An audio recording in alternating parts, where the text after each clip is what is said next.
everybody, and welcome back to the Creative Life Studios. So today I want to show you what I call my watercolor girls.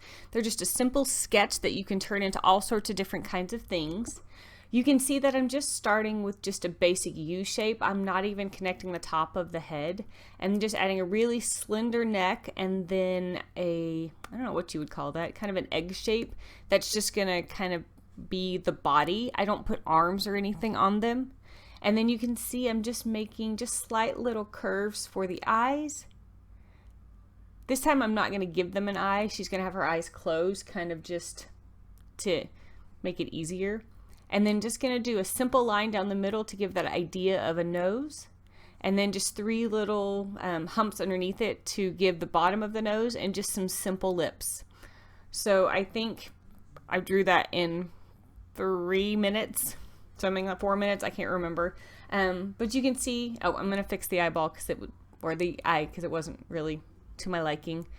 So that is my basic, what I call my watercolor girl. Again, it's not super detailed, it's not super realistic.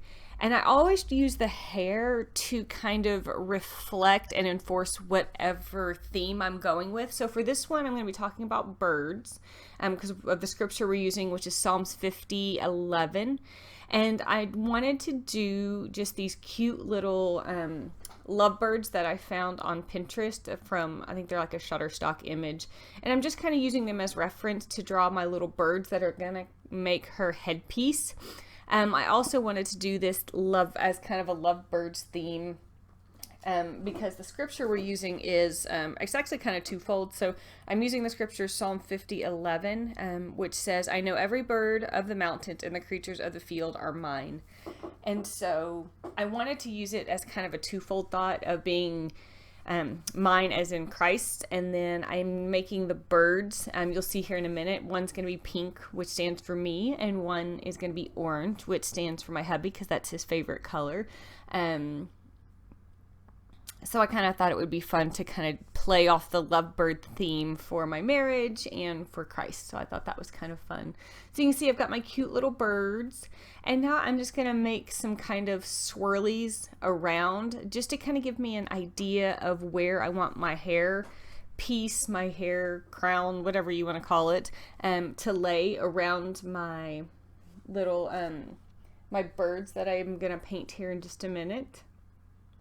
And then I wanted one more element. I wanted to bring that idea of birds and feathers down just a little bit further into my projects. So I'm actually looking on my phone just for a just a simple feather drawing to kind of use as reference. And apparently it's taking me a little while. There we go. So I just wanted just have something to look at, just to make sure I kind of get the shape and the flow of the feather correctly. And so I'm just going to draw that feather right into and over my little person. It also kind of breaks up that big egg shape, so it's not just like a giant egg shape. Again, not using a super fancy, not trying to go super realistic with it. I'm just drawing a little feather, again, just to reinforce that theme of birds. And then just going to erase the lines that kind of go in between, that were the egg shape in the background, just to make sure that my feather is fluffy and has movement. And just adding a few more little shapes. And now I think it's time to paint. Coffee first. Yay! So that's my finished sketch. And now I'm going to grab my paints. They are 2 of the Jane Davenport watercolor sets. I would tell you what the names of them are, but I don't know what their names are. I'm going to grab them real quick while I'm talking and see. No, neither one of them have a name on it. So one is like a neutral primary kind of palette, and the other is her kind of her brighter palette. And I'm just showing you that I'm using just a pointed watercolor brush and make sure I have clean water so that I don't end up with muddy colors, and then just a paper towel to rinse my brush on as I need to. Here's the part that I know can get super intimidating for people when they're having to paint these kind of things. They tend to not know where to put the shadows. So I'm just taking, it's just like a light brown, I guess kind of a Caucasian flesh kind of color. I don't really know what it's called. And I'm just adding that as a base all over the whole thing, right over my pencil. And then I'm just going to simply put about 3 places of shadow on either side of the face, down the side of the nose, and then on just under the chin and on the side of the neck. That's really, it may be a little bit at the hairline. Other than that, I don't really fuss with it because, again, we're not trying to be realistic. We're just trying to give some depth to our picture. And then if I felt like it needed a little bit more, I added a little bit more, and then added just a little bit of water so that I didn't have such a harsh line when it came to those shades and those shadows. And that's pretty much all I did for that. Now the fun part, we're going to start adding some colors. So like I said earlier, I'm going to make one bird pink, which represents me, and of course that's perfect because that matches my hair color. And I'm going to admit I'm not a watercolor expert, so a lot of times it's all about just trial and error and playing with it, and you know, maybe removing some paint, adding some paint. I've come to find out that, you know, you can't, I don't know, watercolor has a mind of its own sometimes, and sometimes you have to fix that.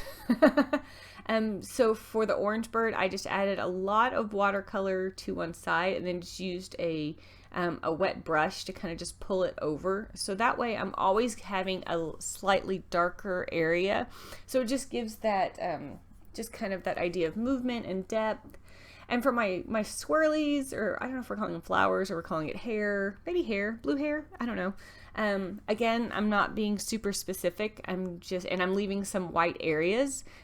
So that'll give it more depth and more character when it dries. And I'm intentionally going to do 2 colors of blue. So I'm doing a darker blue and a lighter blue, and then adding some green. And I intentionally picked those colors because they contrast so much with my orange and my pink birds. And so, you know, just adding little swirls here and there. And it's okay if it fills in and it's not a swirl and it's just a circle. It'll be fine. I noticed I forgot to put the pink hair on my bird, so I added a little bit more of that in there and kind of darkened the edge of that just a little bit and then blended it so it wasn't such a harsh line. And then here's a tip that a lot of people don't use. So I'm making sure they're wet. I'm actually adding salt to my watercolors. That's going to do 2 things. It's going to dry it faster, and it's also going to add some really great texture because it's going to leave little pits and little holes in my paint that just give it just a little bit more texture and make it less flat. And so now I'm attempting to decide what color to paint my next part, which I believe is going to be my feather. So I'm having a little problem with my yellow. It's not turning out yellow because I lent my daughter my watercolors and she mixed my yellow and my green. So I still haven't gotten all the green out of it yet. So it's still turning out very greenish yellow. So you know what? Gotta roll with it sometimes. I pick up a darker yellow from my other palette, hoping it'll kind of give me what I'm looking for, which is kind of working, a bright yellow kind of flower, because I want it to contrast with my headpiece and what color I decide to make her dress. And now I'm just using some water just to blend those colors together, and just darkening up a couple of edges with that yellowish greenish color, whatever color we're calling that now.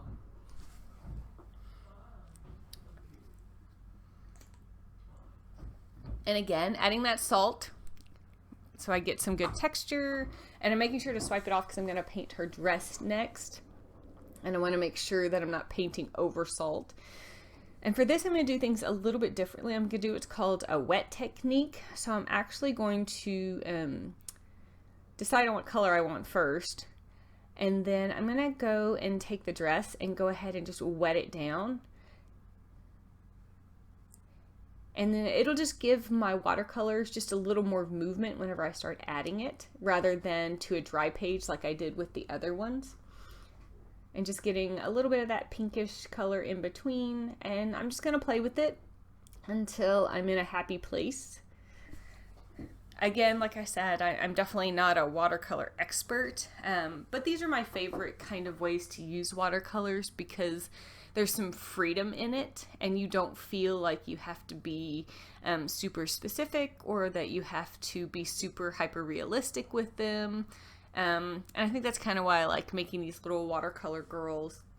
At the end of this video, I'll show you this finished product again, and then I've done another one similar on a different page in my Bible, and then some other ones I did just for fun once when I was at a retreat when I was just kind of playing with this style. And so I added the salt to my dress and just cleaning that off.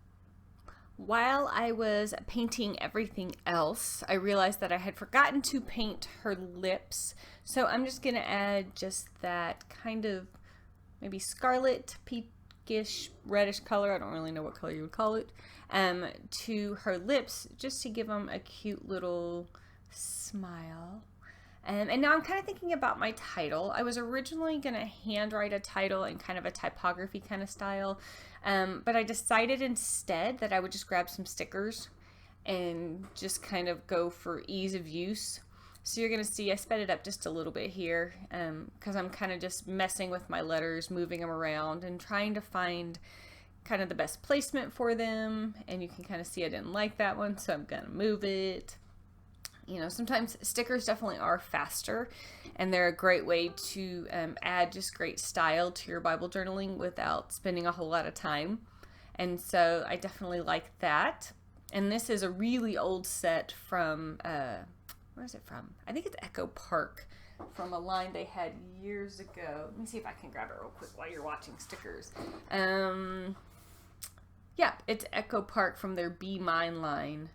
Again, probably pretty old, but I tend to keep stickers for a really long time because you never know when you're going to need them. And so I have a big box of just like these 12 by 12 random letter stickers, which are great. So there's my title. I'm just keeping it super simple. Kind of like I said in the beginning, it's kind of a play on I am his as in I'm his in Christ, and then I am his as in I am his as in my husband. And so now I'm just going to use a really, really white, light wash of pink just to give her some color in her cheeks.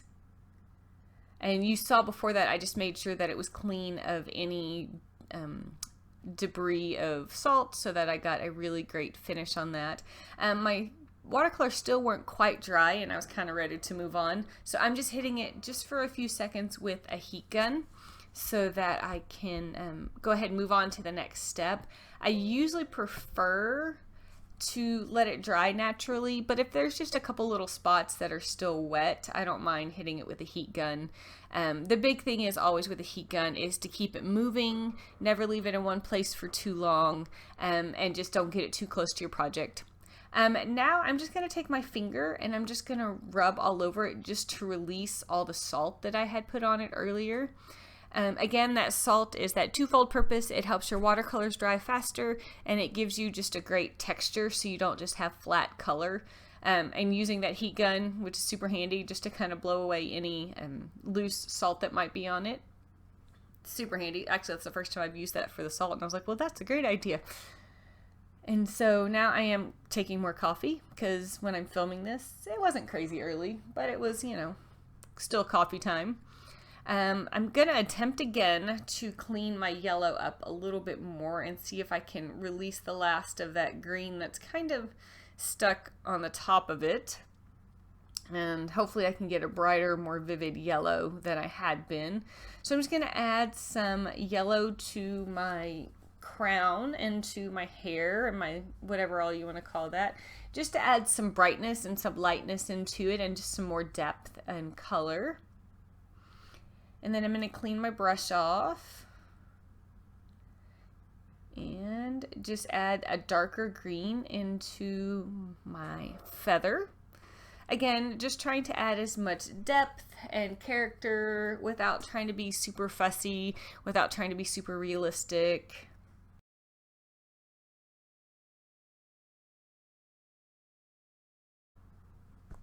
So I decided that my background needed a little color, so I decided to do kind of a splatter paint. I actually started and then realized, oh, I should probably cover her face up. So I covered her face with just a bit of paper towel, and then I'm just using the pink from her dress, the yellow from her feather, and the blue from her hair to bring those colors throughout the entire layout. I don't think I mentioned it earlier, but this is the second edition of the Illustrating Bible from Dayspring. So it is a large format. You can see I'm dabbing it just to kind of dry that a little faster. The large format Illustrating Bible is great because you can do obviously bigger projects in it, which is super fun and kind of intimidating sometimes because you're wondering how you're going to fill all that space. But you do. You figure out fun ways to do it, kind of like something like this. So I'm kind of dabbing in my colors, trying to decide what color I want to use to accent my title. And there's this great kind of bold, maybe peacock kind of color in the bright Jane Davenport palette. So I'm using that, and I'm just adding it darker around the actual words, and then just using water just to pull that so it kind of fades a little bit, and then just adding some darker spot just to give it interest and give it detail. This is one of my favorite colors in this palette because it's definitely kind of that peacock kind of color.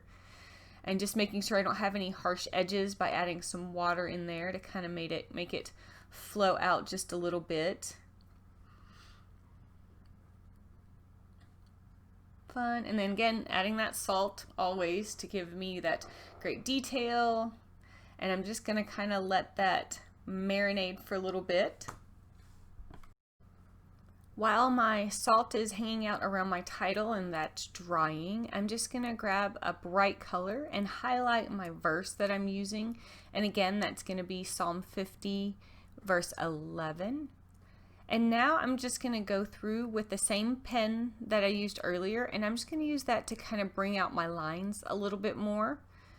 They can sometimes get lost once you start adding all of that color and texture, and so I just want to bring the details back out a little more and just add some extra lines to give my feather more just oomph and finesse and finish. And I'm going to go ahead and fast forward through that just a little bit because you don't need to see every stroke again because you saw it in the beginning. So I'm just going to go over all my lines. That's the great thing about watercolors is it doesn't obliterate your lineage. It just kind of makes them a little harder to see. So I wanted to go back in and redraw those lines just so they have more depth and they're just a little bit easier to see. And you can see I'm going to add also some eyelashes to my girl. Make sure you can see my little feet on my birdies. And then I'm also going to add some little hearts to their tummies just to keep it cute. And then add some lines into my flowers and my hair just to give them that pop and some more depth. And then lastly, I decided to add this full verse to the bottom of my dress. Oh, and some lines around my title, just scribbles. And then I'm going to add the entire verse to my dress to fill in that space because it needed it. And I think you should always find a way to memorialize your handwriting in your projects. So I hope you guys enjoyed today's project and you'll give it a try making your own watercolor girls. And at the end of this video, I'm giving you some other ideas of how you can make cool things. Thanks and have a great day.